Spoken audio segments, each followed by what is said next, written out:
President Biden is expected to announce more sanctions against Russia. The economic pressures on Putin and to further isolate Russia in the global stage.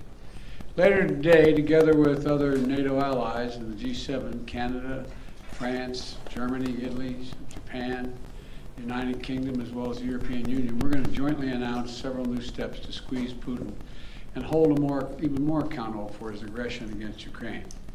And I want to speak to a few of those points today. First, each of our nations is going to take steps to deny most favored nation status to Russia. A most favored nation status designation means two countries have agreed to trade with each other under the best possible terms. Low tariffs, few barriers of trade, and the highest possible imports allowed. In the United States, we call this permanent normal trade relations, PNTR, but it's the same thing.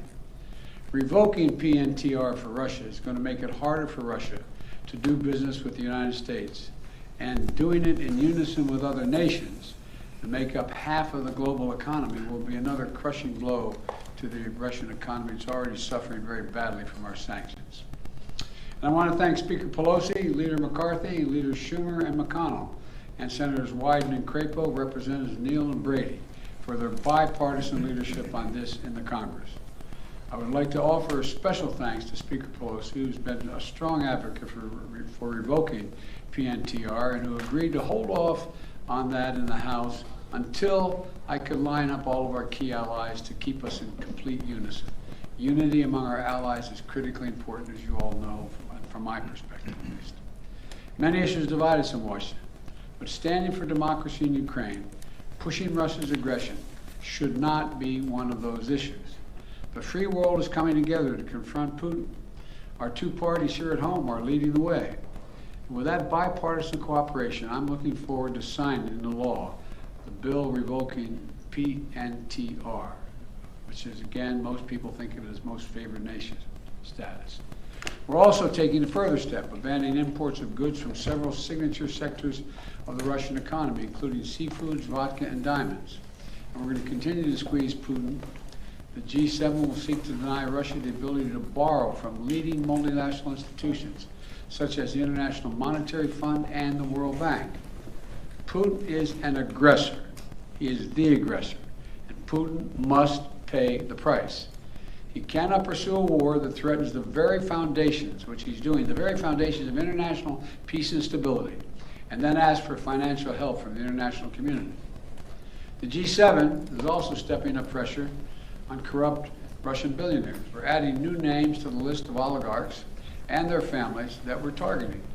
And we're increasing coordination among the G7 countries to target and capture their ill-begotten gains. They support Putin.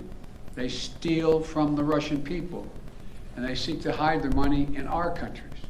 They're part of that kleptocracy that exists in Moscow. And they must share in the pain of these sanctions.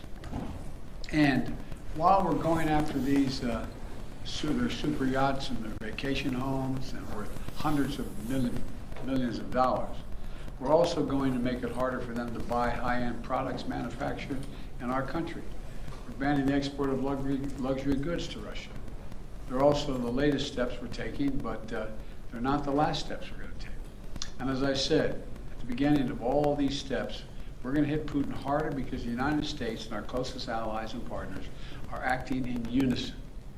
The totality of our sanctions and export controls is crushing the Russian economy.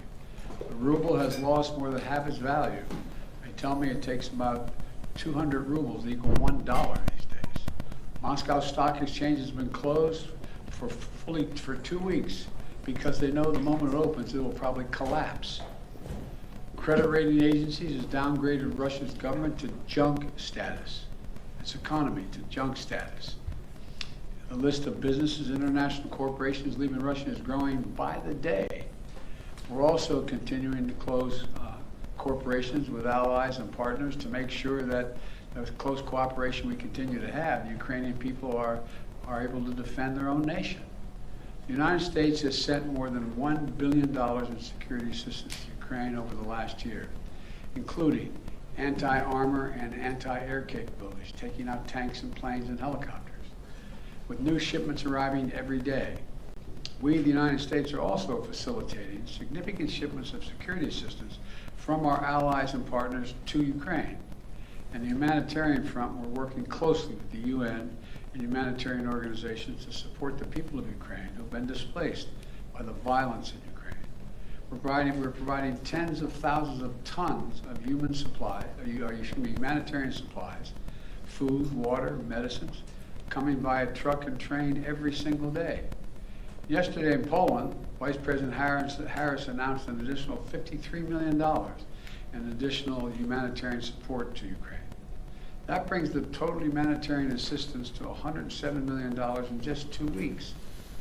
We've joined this effort with more than 30 other countries who are providing hundreds of millions more.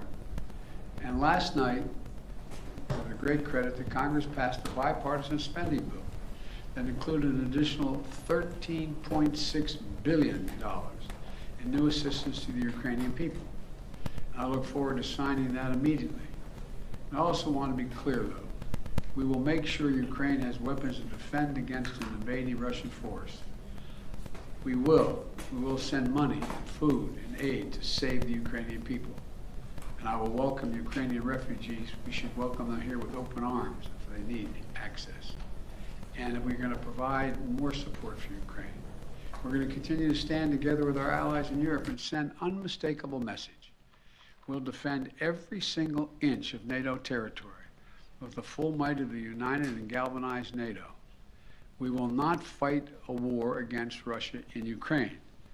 Direct confrontation between NATO and Russia is World War III, something we must strive to prevent. But we already know Putin's war against Ukraine will never be a victory. He hoped to dominate Ukraine without a fight. He failed. He hoped to fracture European resolve. He failed. He hoped to weaken the transatlantic alliance. He failed. He hoped to split apart American democracies in terms of our positions. He failed. The American people are united. The world is united. And we stand with the people of Ukraine. We will not let autocrats and would-be emperors dictate the direction of the world. Democracies are rising to meet this moment, rallying the world to the side of peace and the side of security. We're showing our strength, and we will not falter. God bless all of you. God bless Ukraine, and God bless our troops. President Biden, your White House has said that Russia may use chemical weapons or create a false flag operation to use them. What evidence have you seen showing that? And would the U.S. have a military response if Putin does launch a chemical weapons attack? I'm not going to speak about the intelligence, but Russia would pay a severe price if they use chemical weapons. Would the U.S.